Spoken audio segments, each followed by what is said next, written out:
अपना ज़माना आप बनाते हैं पहले दिन, हम वो नहीं कि जिसको ज़माना बना गया।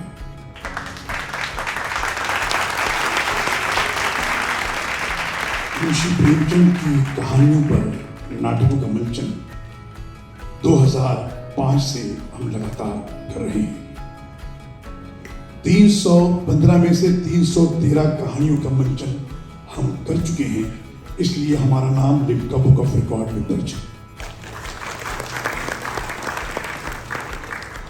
ये अपने आप में एक रिकॉर्ड है। किसी एक लेखक की कहानियों पर पूरे विश्व में कहीं भी नाटकों का मंचन नहीं हुआ है।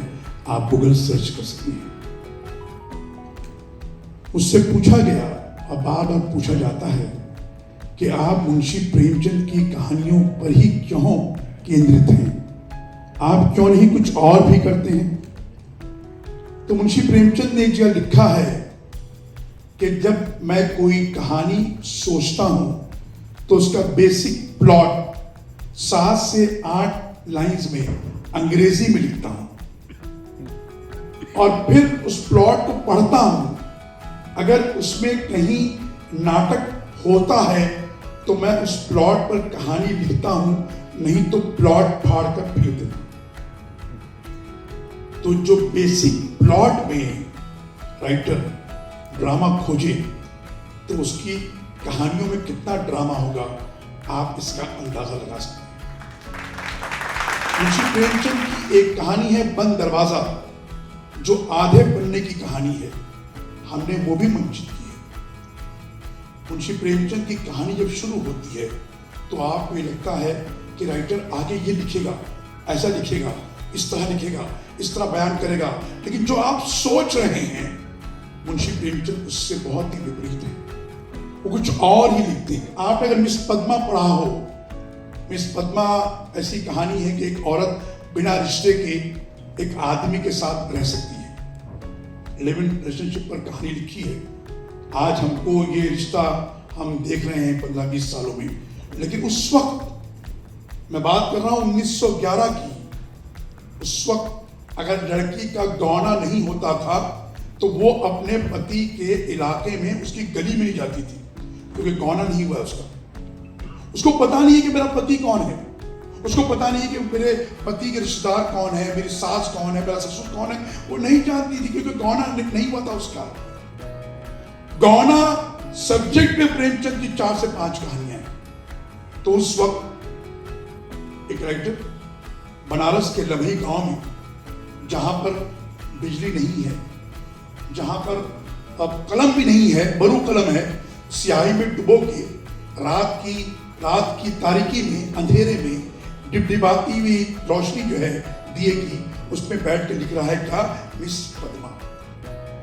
लोग कहते हैं कि प्रेमचंद आउटडेटेड है, लोग कहते हैं प्रेमचंद पुराने जमाने के हैं, लोग कहते हैं प्रेमचंद बहुत रुलाते हैं, गांव की बात करते हैं और किसानों की बात करते हैं और गरीबी की बात करते हैं। तो मैं उन सब से कहूंगा कि आपने प्रेमचंद को पढ़ा ही नहीं।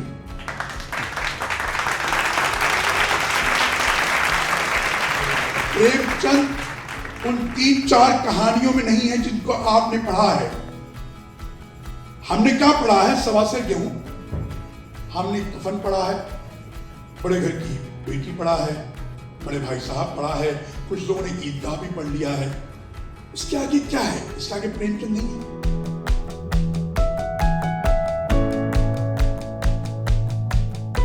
हमें बहका दिया गया, भटका दिया गया, नहीं ये मत पढ़ो, नहीं वो मत पढ़ो, ये मत पढ़ो, वो मत पढ़ो, आप खाली यही पढ़ो।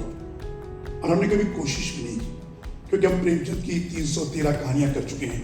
तो कहीं से भी रैंडमली अगर आप उससे क्वेश्चन करेंगे तो मैं आपको उस क्वेश्चन का जवाब दे सकता हूँ कि सारी कहानियां मैं कर चुका हूँ। हर कहानी को मैंने 10 से 12 बार, 15 बार, 20 बार और कुछ कहानी को 100 बार भी किया। तो मेरा कहना मतलब यह है कि इस माध्यम से, इस मंच के माध्यम से, हाँ, आज खुशी की बात है कि हिंदी पखवाड़े का आखिरी दिन है और हम बहुत से लोगों को यहाँ पर सम्मानित करने वाले हैं। इस मौके पर आप अपने अंदर एक दृढ़ निश्चय कर लें कि अगले पखवाड़े तक आप मुंशी प्रेमचंद के पूरे निश्चय को पढ़ेंगे। ये कामयाबी है आपकी भी, हमारी भी। जो मंच हम कर रहे हैं, मंचित कर रहे हैं, उसके लिए भी बहुत अच्छी बात है। दर्शकों, बहुत वक्त ना ज़ाया करते हुए मैं पहली कहानी आपके सामने पेश करने जा रहा हूं। और हमसे कहा गया था कॉमेडी कहानी। देखिए, प्रेमचंद का ये रंग भी है। प्रेमचंद रुलाते नहीं, प्रेमचंद हंसाते नहीं हुआ। आप उनकी मोटे राम की सीरीज पढ़ लीजिए, मोटे राम सीरीज, मोटे राम की डायरी, मोटे राम का सत्याग्रह, संपादक मोटे राम शास्त्री, आप उनकी सीरीज पढ़ लीजिए। आप हंसते हंसते गिर जाएंगे पढ़ते पढ़ते। तो प्रेमचंद ने रुलाया भी है, प्रेमचंद ने आपको हंसाया भी है। और बहुत अच्छा लिटरेचर, जहां पर कोई वल्गैरिटी नहीं है, कोई गंदगी नहीं है, कोई बुरी बात नहीं है, बहुत साफ सुथरा लिटरेचर आपके सामने पेश किया है और आप हंसते हंसते लोट पोट जाते हैं। आज दो कहानियां जो आप आपके सामने पेश कर रहे हैं, ये दोनों कहानियां कॉमेडी कहानियां हैं। अब मैं जानता हूं कि आप सब ऑफिस में बहुत ओवर स्ट्रेस रहते हैं, तो ऐसे मौके पर ऐसी ये कहानियां आपकी तो दिखाई जाए तो थोड़ा सा स्ट्रेस जो है वो आपका कम हो सकता है। और इसी उम्मीद के साथ कि एक वो कहानी कर रहे हैं जो कहानी आप सब ने पढ़ी है, आप सब ने सुनी है, आप सब उसके बारे में जानते हैं, और वो कहानी है बड़े भाई साहब।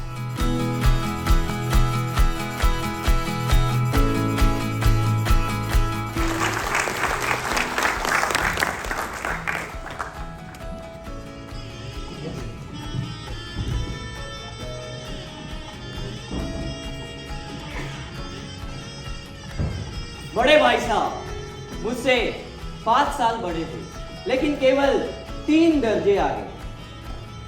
उन्होंने भी उसी उम्र में पढ़ना शुरू किया था जिस उम्र में मैंने किया, लेकिन तालीम जैसे महत्व के विषय में वो जल्दबाजी करना पसंद नहीं करते थे। इस भवन की बुनियाद इतनी मजबूत बनाना चाहते थे जिस पर आलीशान महल बना सके।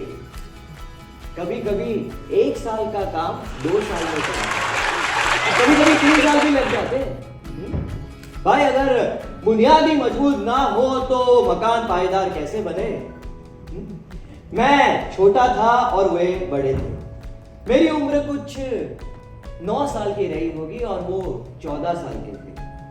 उन्हें मेरी तंबी और निगरानी का पूरा जन्मसिद्ध अधिकार था, और मेरी शालीनता इसमें थी कि मैं उनके हुक्म को कानून मानूं। भाई साहब स्वभाव से बड़े अध्ययनशील थे, हर दम किताब लेकर बैठा करते थे। शायद दिमाग को शांति देने के लिए, आराम देने के लिए कभी कभी कॉपी पर, कभी कभी किताब के हाशियों पर चिड़िया, कुत्ते, बिल्लियों की तस्वीर बनाया करते थे। कभी कभी एक ही शब्द को 10-20 बार लिखना, एक शेर को बार बार नकल उतारा करते।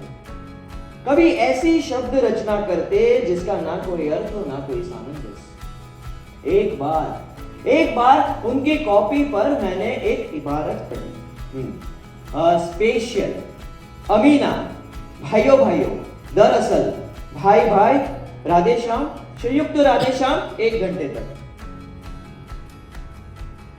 स्पेशल, अमीना, भाइयों भाइयों, दरअसल, भाई भाई, राधे श्याम, संयुक्त राधे श्याम 1 घंटे तक। स्पेशल, अमीना, भाइयों भाइयों, दरअसल, भाई भाई, राधे श्याम, संयुक्त राधे श्याम 1 घंटे तक। स्पेशल, अमीना, भाइयों भाइयों, दरअसल, भाई भाई, राधे श्याम, संयुक्त राधे श्याम 1 घंटे तक। स्पेशल, अमीना, भाइयों भाइयों, दरअसल, भाई भाई, राधे श्याम, संयुक्त राधे श्याम 1 घंटे तक। स्पेशल, अमीना, भाइयों भाइयों, दरअसल, भाई भाई, राधे श्याम, संयुक्त राधे श्याम 1 घंटे तक। स्पेशल, अमीना, भाइयों भाइयों, दरअसल, भाई भाई, राधे श्याम, संयुक्त राधे श्याम 1 घंटे तक। स्पेशल, अमीना, भाइयों भाइयों, राधे श्याम, संयुक्त राधे श्याम 1 घंटे तक।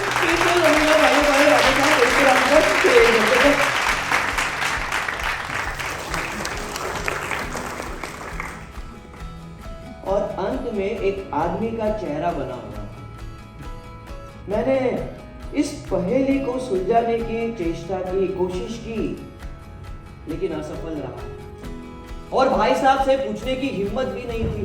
आखिर पूछता भी कैसे? वो 9वीं जमात में थे और मुझसे बड़े थे। उनकी रचनाओं को सुलझाना मेरे लिए छोटा मुंह बड़ी बात थी। मेरा पढ़ने में बिल्कुल मन नहीं लगता था। 1 घंटा भी किताब लेकर बैठना मेरे लिए पहाड़ जैसा था। हॉस्टल से जैसे ही मौका मिलता मैं मैदान में चला जाता और वहां कंकरियों से खेलता, कागज की चिड़िया उड़ाता, विमान उड़ाता, और अगर कभी कोई साथी मिल जाए तो फिर क्या कहना, चार दीवारी पर चढ़कर छलांग लगाता, कभी फाटक पर सवार होकर उसके आगे पीछे डोलते हुए मोटर कार के मजे लेते, पॉप पॉप पीप पीप पीप पॉप पॉप। लेकिन जैसे ही मैदान से हॉस्टल आता तो भाई साहब को देखकर मेरे प्राण खेर उड़ जाते। वो एक ही सवाल पूछते, कहां थे?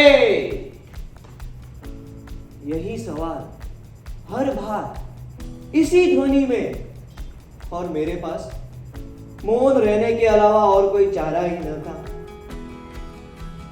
पता नहीं क्यों कह नहीं सकता था कि जरा बाहर मैदान में खेलने गया था, लेकिन मेरा मौन भाई साहब को यह कह देता कि मुझे मेरा अपराध स्वीकार है।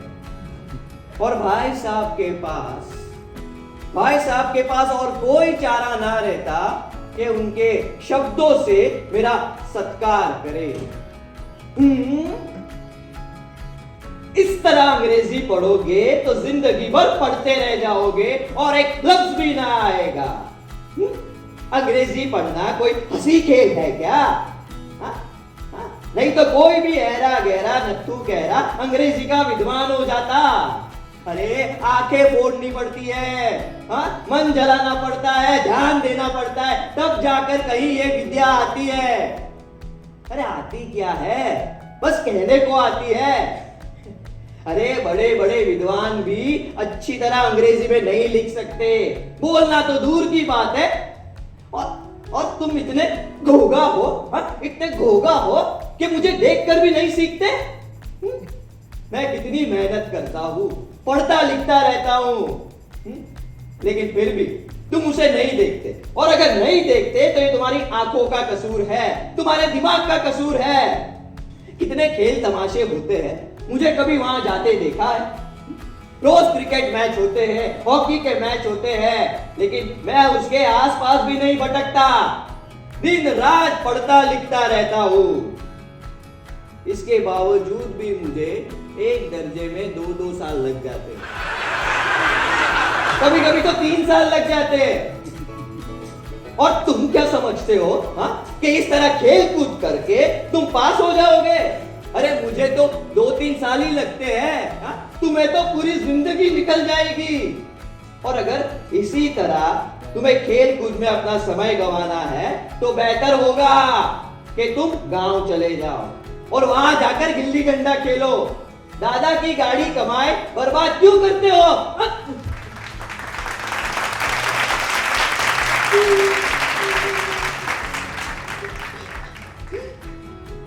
भाई साहब की डांट सुनकर मेरे आंखों में पानी आ, मेरे पास जवाब ही क्या था? अपराध तो मैंने किया था, डांट कौन सा है?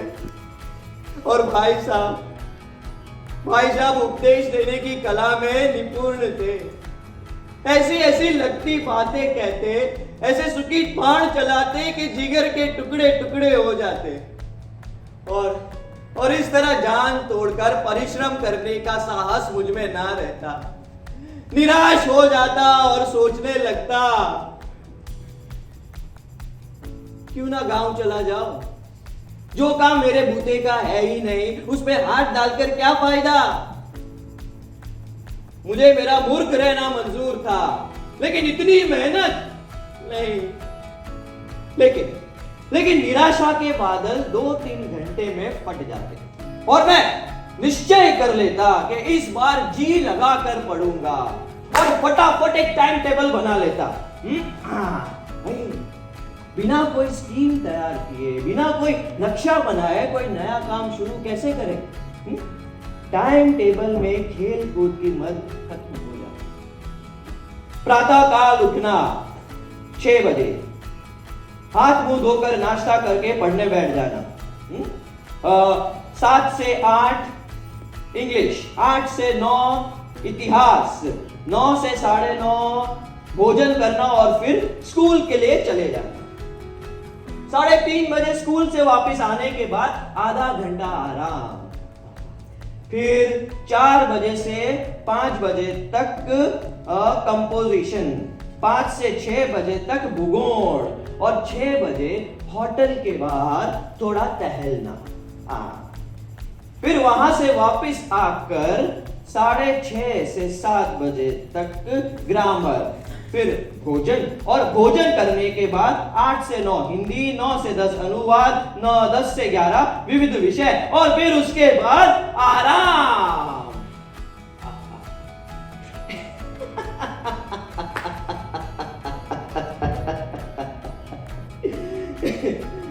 टाइम टेबल बना लेना एक बात है और उस पर अमल करना दूसरी। पहली दिन से उसकी अवहेलना शुरू हो गई। मैदान की वो सुखद हवा, हरियाली, वो उसके ठंडे ठंडे हवा के झोंके, वो फुटबॉल की फुर्ती, गोल, वो कबड्डी की टूटू में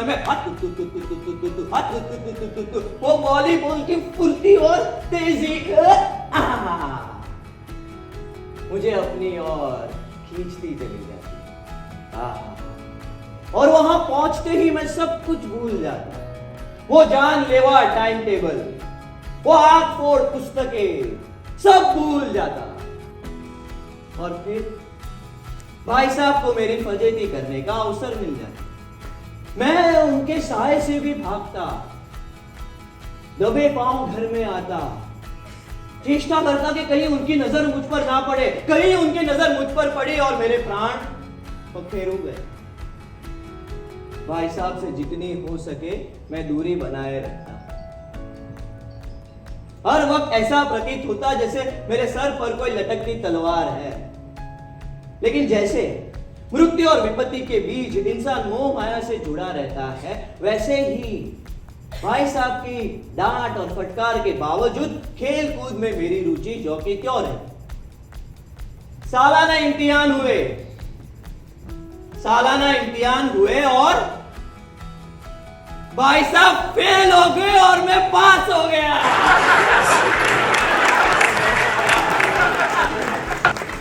और दर्जे में अव्वल आया।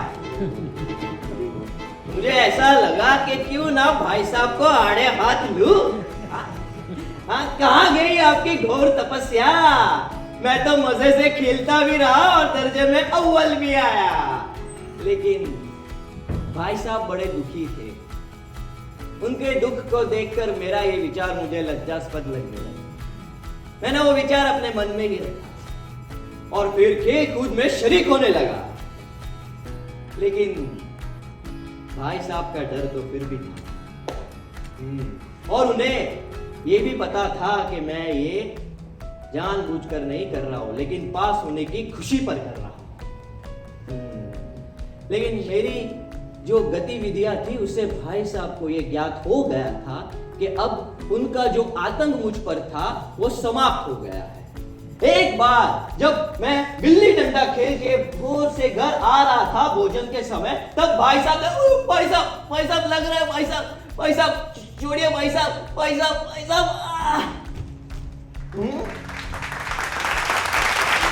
दर्जे में पास हो गए हो तो तुम्हें दिमाग हो गया।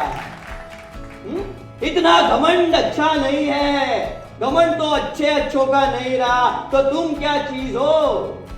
रावण का इतिहास नहीं पढ़ा?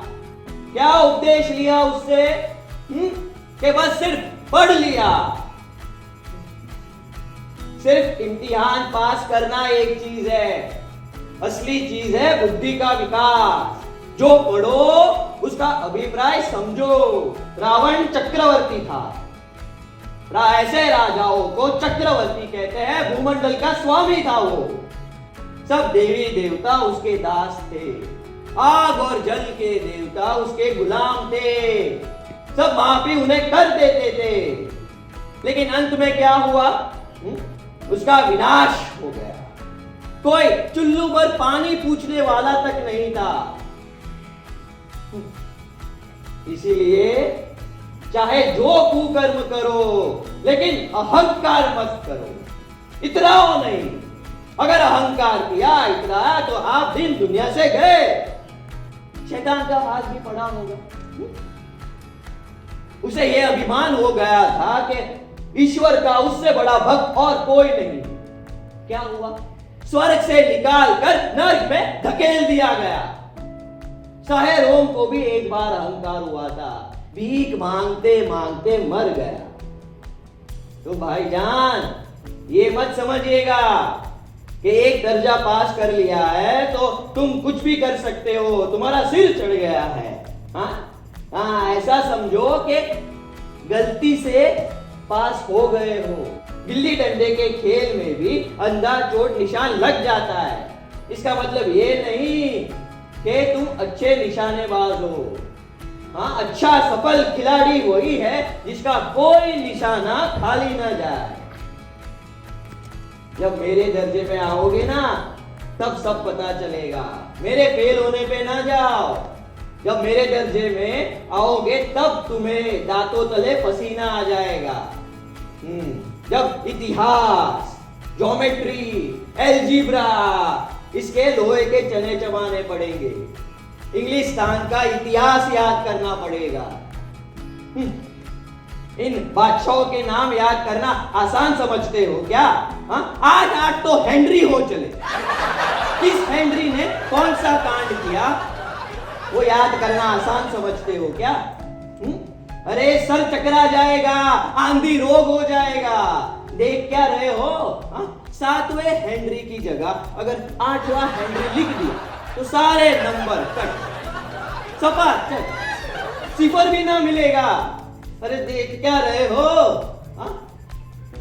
डजनों तो हेनरी हो चुके, डजनों विलियम्स हो चुके, गोडियो चार्ल्स हो चुके। इन अभागों को तो नाम तक नहीं सूझते। हर एक नाम के पीछे डोयम, सोयम, चोयम, पंचम लगा देते। अरे मुझसे पूछते 10 लाख नाम तो मैं ही बता देता।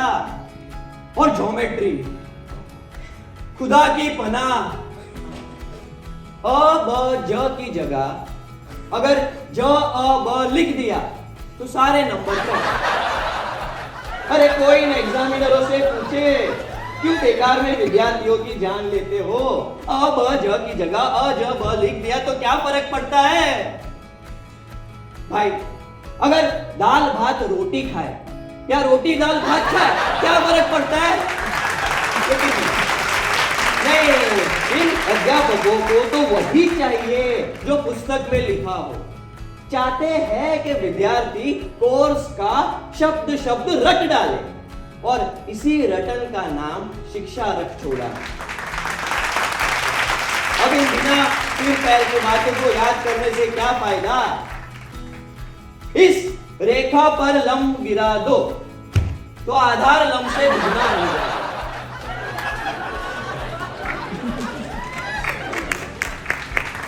अब पीछे क्या फायदा?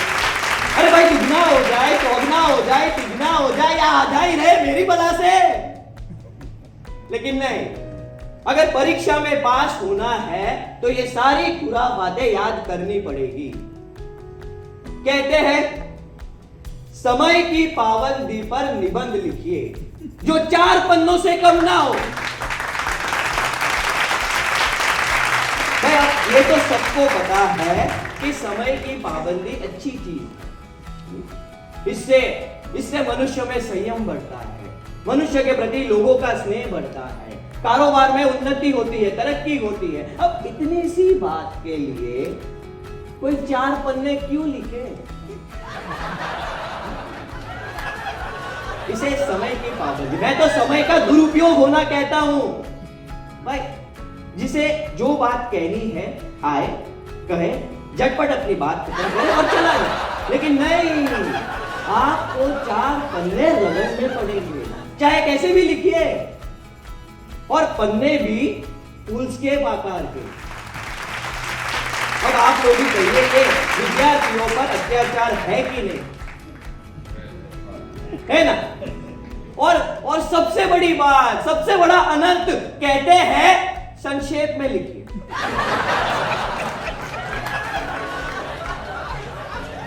समय की पाबंदी पर संक्षेप में निबंध लिखिए जो 4 पन्नों से कम ना हो। अच्छा हुआ संक्षेप में कहा, वरना 100-200 पन्ने लिखवा देते। अरे तेज दौड़िए, गलत बात है कि नहीं? लेकिन नहीं, इन्हें तो वही चाहिए जो पुस्तक में लिखा हो। इसलिए लाला, हाँ, ये मत समझना कि पास हो गए तो तुमने पहाड़ तोड़ दिया है। जब मेरे दर्जे में आओगे ना, तब ये सब पापड़ बेलने पड़ेंगे, तब तुम्हें आटे दाल का भाव पता चल जाएगा। हाँ, इसलिए जो कुछ भी हो, तुमसे बड़ा हूं, इसलिए मैं जो कहता हूं वो बात अपने साथ कर लो।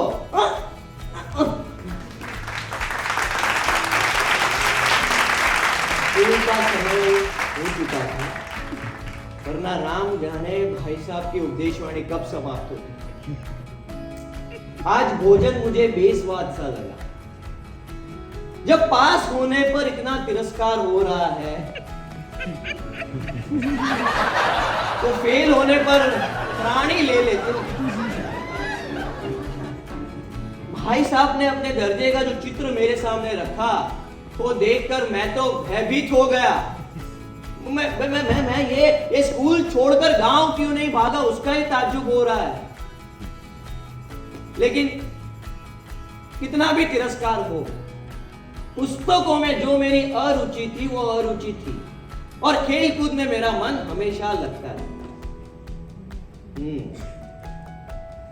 उतना ही पढ़ता था जितना जरूरी हो, और दर्जे में जलील ना होना पड़े। भाई साहब का आदर भी करता रहा। फिर सालाना इम्तिहान हुए और कुछ ऐसा संयोग हुआ कि भाई साहब फिर फेल हो गए और मैं पास हो गया। मैंने ज्यादा पढ़ाई ना की थी, लेकिन फिर भी दर्जे में अव्वल आया। मेरा आत्मविश्वास, मेरा अभिमान और बढ़ा। लेकिन भाई साहब बेचारे बहुत दुखी थे। उन्होंने प्राणांतक परिश्रम किया। रात को 10 बजे तक इधर, सुबह 6 बजे को उठकर 6 से 9:30 स्कूल जाने से पहले। लेकिन भाई साहब फेल हो गए। जब नतीजे सुनाए गए तो भाई साहब रो पड़े, और उनके साथ मैं भी रो पड़ा। मेरे पास होने की खुशी आधी हो गई। शायद मैं भी फेल हो गया होता तो भाई साहब को इतना दुख ना होता। लेकिन क्या करे, विधि के विधान को कौन बदल सकता है।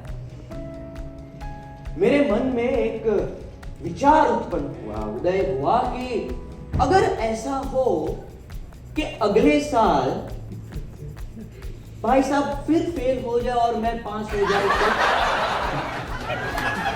तो मैं उनके बराबर हो जाऊं। लेकिन इस विचार को मैंने बलपूर्वक अपने मन में ही दबा डाला। आखिर भाई साहब जो कुछ भी कह रहे हैं मेरे हित के लिए कह रहे हैं। भले उस समय मुझे अनुचित लगता है, अप्रिय लगता है, लेकिन शायद उन्हीं की इस डांट और फटकार की वजह से मैं धड़ाधड़ पास होते जा रहा हूं। भाई साहब अब थोड़ा थम गए। अब उनका वो रोब मुझ पर नहीं रहा। उनको कई बार मुझे डांटने का मौका मिला, लेकिन भाई साहब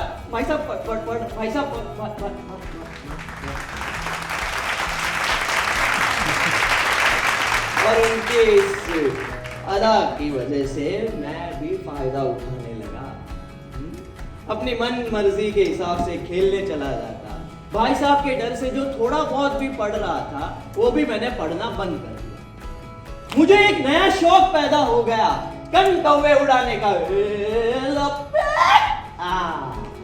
अब सारा समय पतंगबाजी में जाता था, लेकिन ये सारे काम भाई साहब से छुप छुपा कर करता था, क्योंकि उनका आदर सम्मान भी मुझे था।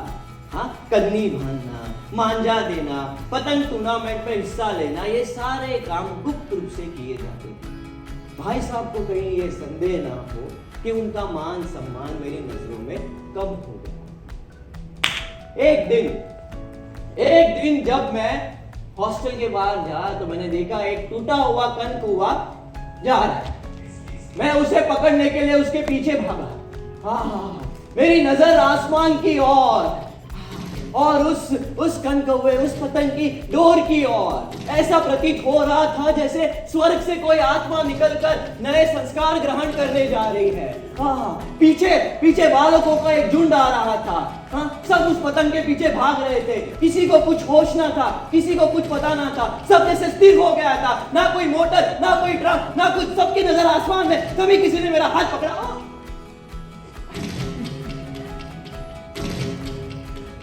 देखो भाई, हाँ, पतंग पकड़ने के भी अपने कुछ कानून होते हैं। मैं तुम्हें नहीं रोकता, तुम भी भागकर पतंग पकड़ सकते हो।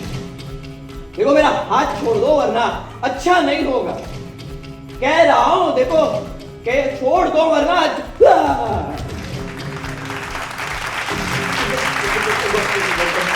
भाई साहब, भाई साहब, भाई साहब, शर्म नहीं आती? हाँ, इन बाजारों लड़कों के साथ ठेले के कनकौवे पकड़ रहे हो। अरे अब तुम ये क्यों भूल गए कि तुम 8वीं जमात में हो, निचली जमात में नहीं रहे। कम से कम आदमी अपनी पोजीशन का तो लिहाज करे। एक जमाना था जब 8वीं जमात में आने के बाद लोग तहसीलदार बन जाते थे। मैं कितने ही मिडिल जीओ को जानता हूं जो डेप्यूटी मैजिस्ट्रेट और सुपरिटेंडेंट है। 8वीं जमात पास करने के बाद कितने हमारे नेता बने, कितने समाचार पत्रिकाओं के संपादक बने। और तुम हो जो 8वीं जमात में आकर ये कनकौवे पकड़ रहे हो। मुझे तुम्हारी इस सोच से दुख होता है, इन कबकली पे दुख होता है। तुम ज़हीन हो, इसमें कोई शक नहीं, लेकिन ऐसी ज़हीनता किस काम की जिसमें तुम खुद अपने आत्मगौरव की हत्या करो। देखो, तुम ये मत समझना कि अब तुम मुझसे एक दर्जा पीछे हो तो मेरे समीप आ गए हो। ये मत समझना, मैं तुमसे 5 साल बड़ा हूं। हाँ, और शायद ऐसा हो सकता है कि अगले साल तुम मेरे दर्जे में ही क्यों ना आ जाओ। और अगर परीक्षकों का यही हाल रहा तो शायद तुम मुझसे आगे भी निकल जाओ। लेकिन तुम्हारे और मेरे बीच में जो 5 साल का अंतर है उसे खुदा भी नहीं मिटा सकता। हाँ? मैंने तुमसे ज्यादा दुनिया देखी है। चाहे तुम जो कुछ भी पढ़ लो, एमए हो जाओ, डिफिल हो जाओ, कोई भी डिग्री ले आओ, लेकिन समझ पुस्तकों से नहीं आती, अनुभव से आती है। इसलिए कुछ भी हो, मैं तुमसे बड़ा हूं और बड़ा रहूंगा। हमारी अम्मा ने तो कोई दर्जा पास नहीं किया। दादा भी 5वीं 6ठे दर्जे तक पढ़े रहेंगे, लेकिन फिर भी उन्हें हमें सीख देने का, हमें डांटने का, हमें समझाने का पूरा अधिकार है। सिर्फ इसलिए नहीं क्योंकि वो हमारे जन्मदाता है, बल्कि इसलिए क्योंकि उनको दुनिया की ज्यादा समझ है, हमसे ज्यादा तजुर्बा उन्हें है। उन्हें ये नहीं पता होगा कि 7वें हेनरी ने कितनी शादियां की, आकाश में कितने नक्षत्र हैं, लेकिन ऐसी हजारों बातें हैं जिसका अनुभव हमसे उनको ज्यादा है। देव ना करे कभी मैं बीमार पड़ जाऊं तो तुम्हारे हाथ पैर कांपने लगेंगे, कुछ सूझेगा ना तुम्हें, सिर्फ दादा को तार लिख दोगे। लेकिन अगर तुम्हारी जगह दादा होते तो पहले मर्ज पहचान कर इलाज करते, और कुछ ना होता तो डॉक्टर को बुलाते। अरे बीमारी तो छोड़ो, हमें तो दादा जो पैसे खर्चे के लिए महीने में देते हैं उसको भी हम सही तरीके से नहीं संभाल सकते। 20-22 तारीख तक सब पैसे समाप्त हो जाते हैं, फिर दाने दाने के लिए तरसते हैं, नाई से और धोबी से नजर चुरा के भागते हैं।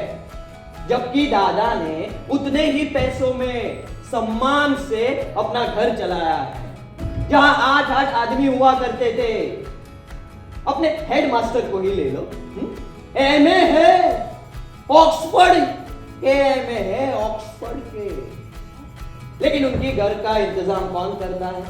उनकी बूढ़ी मां। यहां आकर उनकी डिग्री बेकार हो जाती है। जब वो खुद घर का इंतजाम करते थे तब पैसे पैसे के लिए मोहताज रहते थे, कर्जदार लगे रहते थे, लेकिन जब से उनकी मां ने इंतजाम संभाला है जैसे पैसों की लक्ष्मी हो गई। इसलिए लाला, हाँ, तुम भले कितने भी मेरे समीप आ जाओ, लेकिन मुझे तुम्हें डांटने का अधिकार रहेगा, और अगर तुम मेरी बात नहीं मानोगे तो मैं इसका प्रयोग भी कर सकता हूं। मैं जानता हूं तुम्हें मेरी बातें जहर लग रही होगी। भाई साहब की इस नई युक्ति के सामने मैं नतमस्तक हो गया। मुझे मेरी लघुता की समझ आई और भाई साहब का मान और सम्मान मेरी नजरों में और बढ़ गया। मैंने कहा, भाई साहब आप जो कुछ भी कह रहे सही है, आपको मुझे डांटने का, समझाने का पूरा अधिकार है। भाई साहब ने मुझे अपने गले लगा लिया और कहा, देखो मैं तुम्हें कनकौवे उड़ाने से मना नहीं करता, मेरा भी जी चाहता है कनकौवे उड़ाने का, लेकिन अगर मैं ही बेराह चलूंगा तो तुम्हें राह पर कौन लाएगा?